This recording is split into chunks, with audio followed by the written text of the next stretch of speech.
Hello everyone, welcome back. Today I'm going to talk about harmonics or overtones and how to create a signal in Mac's MSP that produces a rich sound that consists of multiple harmonics. But before we dive into patching, let's talk a little bit about the science of a vibrating string or a vibrating column of air. Now, both of these methods of producing sound obey the same laws regarding harmonics. So this diagram on screen illustrates the waveforms of a fundamental frequency along with its overtones. The largest sine wave here represents the fundamental frequency. So this is one cycle of its of that sine wave. So, and as you can see, it has the largest amplitude. So the amplitude is shown here as 1 to -1. When we think of a note, it is the frequency of that fundamental that is represented by that note. So the first harmonic here is the double the frequency. So as you can see, in the time that this goes up, down, and back for the fundamental, the first harmonic goes up, down, and back. So it's double the frequency. But it also has half the amplitude. So you'll see the amplitude here is 0.5. Now the second harmonic has 3 times the frequency. So if you look and count, you'll see 1, 2, 3. And it's 1/3 the amplitude of the fundamental. So that pattern continues with integer multiples of the fundamental, with the amplitude reducing to that inverse multiple. So fundamental 1/2, 1/3, 1/4, 1/5, 1/6, 1/7, etc. This diagram has 32. It draws 32 series. Alright, so now let's go ahead and create a new patcher in Max, and we're going to go ahead and do the create our harmonic series. So first I'm going to start using a cycle tilde object. Now this object is a simple sinus wave, a sine wave, the most pure and simple tone possible. I'm going to create a float up here to set the frequency of the cycle, and then I'm going to put an easy DAG. I'm also going to use a little convenience patcher called through, so I can go ahead and increase the frequency.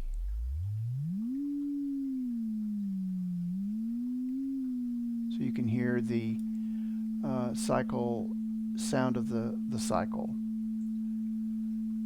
Now I'm going to also just put in a gate here, a gate tilde,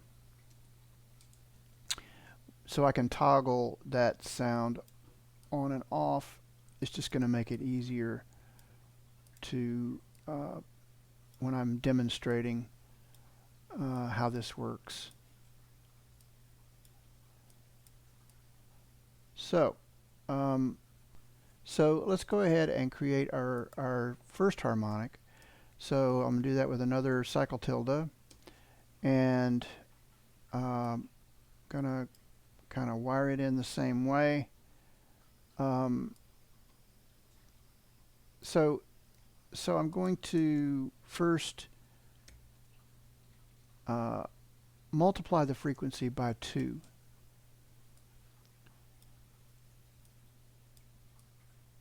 And that will set the correct frequency for the first harmonic. Then, in order to adjust the amplitude of that, I'm going to use divided tilde 2, and that will reduce that amplitude by 1/2. I'm also going to go ahead and gate this individual sound coming out of the harmonic, so I can toggle it on and off. It make it easier to demonstrate how it would work. So this toggle down here toggles both, and then this one just toggles the harmonic. So let's listen to that. So there's the fundamental, and now I can add the harmonic.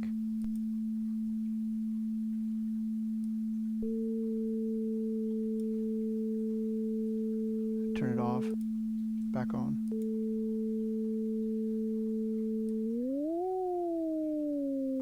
Now we perceive that as a single note, even though it's actually made up of two different frequencies of sine wave. So I can continue on. Let me go ahead and copy all that, and now we'll do the next harmonic. We'll multiply the frequency by 3, and we'll reduce the gain by 1/3.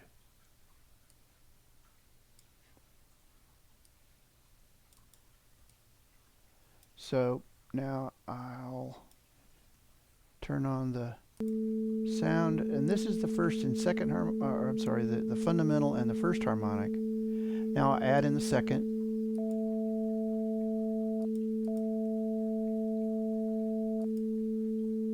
I'll drop out the first and put in only the second.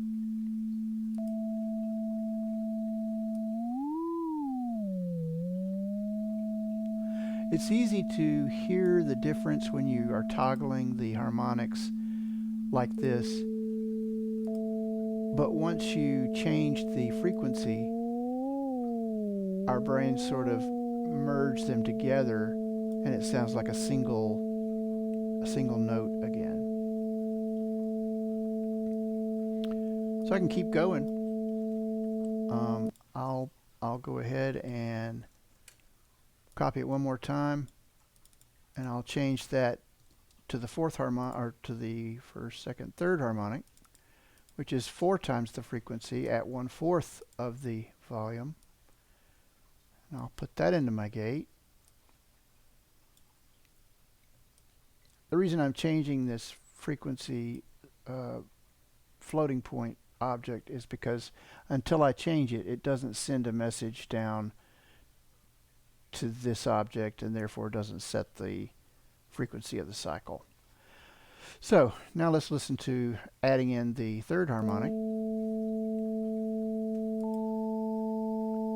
And you can tell it's a little dissonant. It's not quite as pure a sound anymore when I add that in. And if I change the frequency again, it sort of blends in.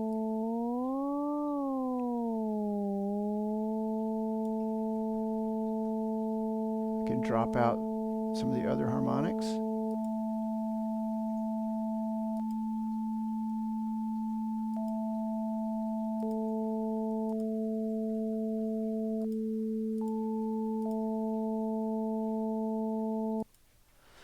So that is basically the demonstration of harmonics.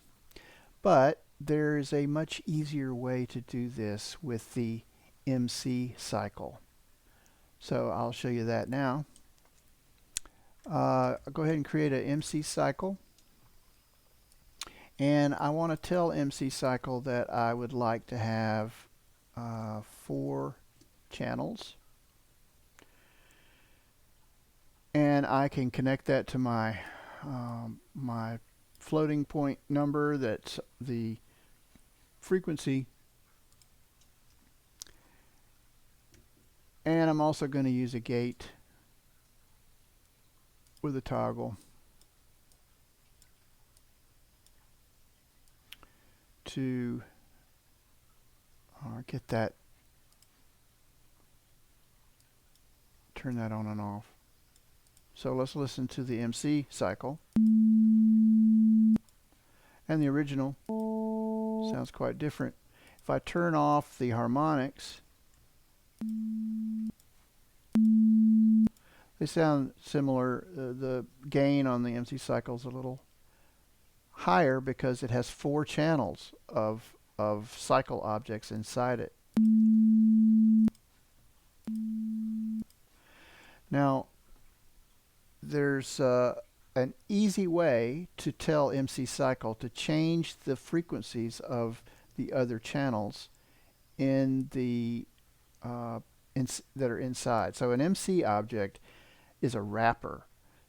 As a wrapper, it contains within it multiple cycle objects, and by the number of channels it has, that determines how many of these cycle objects are part of the MC cycle. And they're all set to the same frequency. So a message sent to the wrapper is usually just passed on to the wrapped cycles. But there are messages that the MCcycle understands and it operates on, rather than just sending any messages through to the wrapped cycles. So one of the things that you can send to MCcycle is a message that says harmonic, and I'm going to send 1 and then whatever frequency is sent in to by my frequency slider. So if I adjust that and now I look at that message, hover over the connection, I see harmonic 1 220. And what this will do is it will generate the harmonic series frequencies in the different channels of MCcycle. So let's listen to that. So now you can hear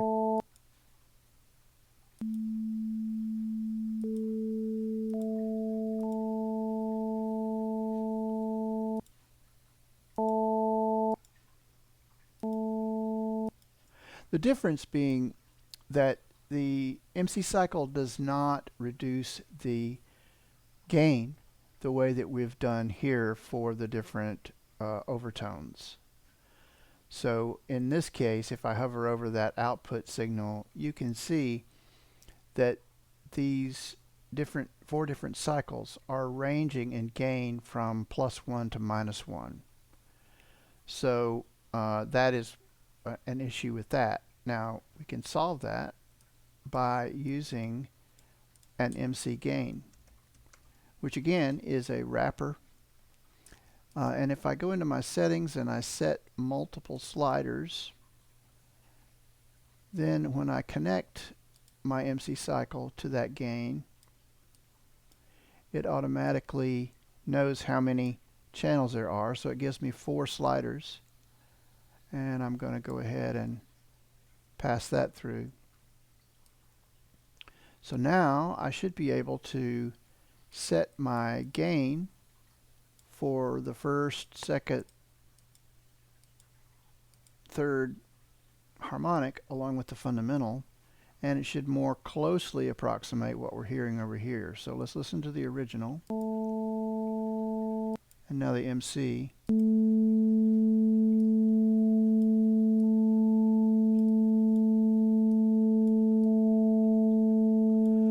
So you can hear the individual sounds. Let me reduce everything down to 0. So there's the fundamental. First harmonic. Second. Third.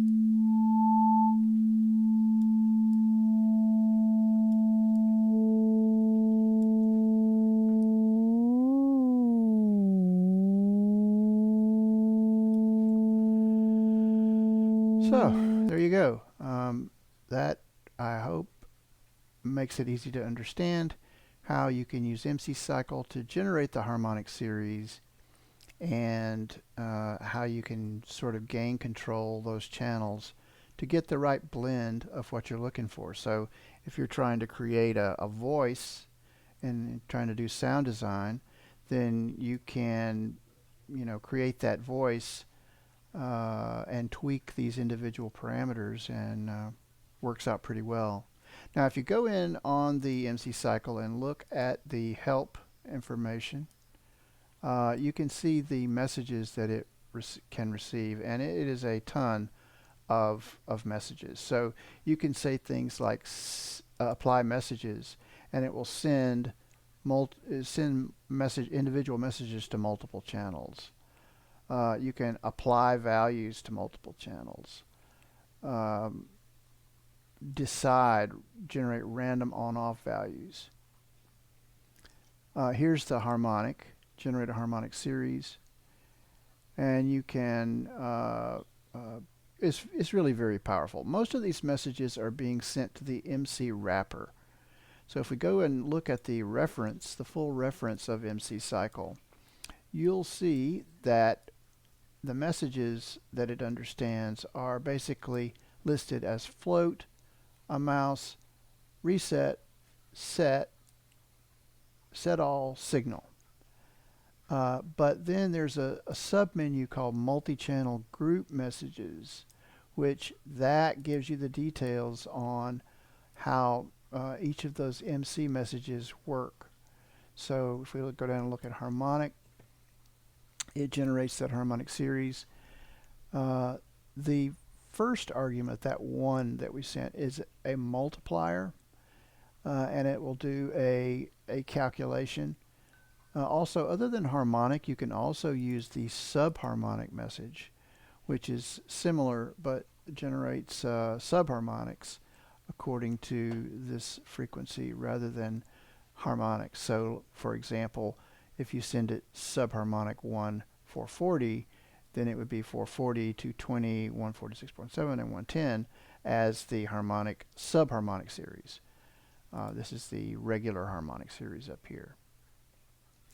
Just to give you a little taste of what sort of values we might have for harmonic other than 1 for the multiplier, let me go ahead and I'll create another I'll create another float that we'll use as our harmonic sound, and I'm going to pack those two floats together. Now, if you're not familiar with pack, spelled P-A-K, what that does is it makes both inlets be hot. So normally P-A-C-K, if I used pack FF, so you see the red outlet in outlet 1, and it's a cold outlet number 2. Over here they're both red, indicating that a change on either one is going to trigger the output. Just a little FYI there. So what I'm going to do down here now is I'm going to set my harmonic $1, $2, because I'm sending a list now into that message. So if I set this to 1, come on, 1, then what I should be getting through as an output is harmonic 1, 220. So let me turn on the MCcycle and listen when I change the multiplier.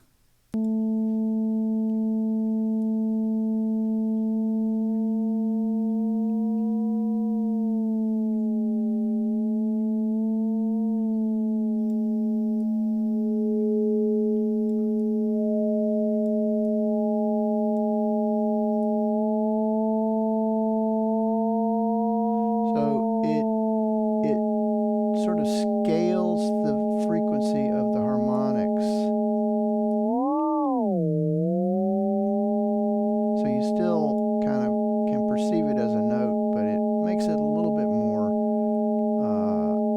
I guess, detuned for the harmonic value. So if you go back to 1, and now it sounds like what we expect for a normal harmonic series. And I'm going to leave it here. This is my discussion about MCcycle and harmonics and overtones. If you've got any questions on how this works, feel free to put a comment in, and thanks for watching.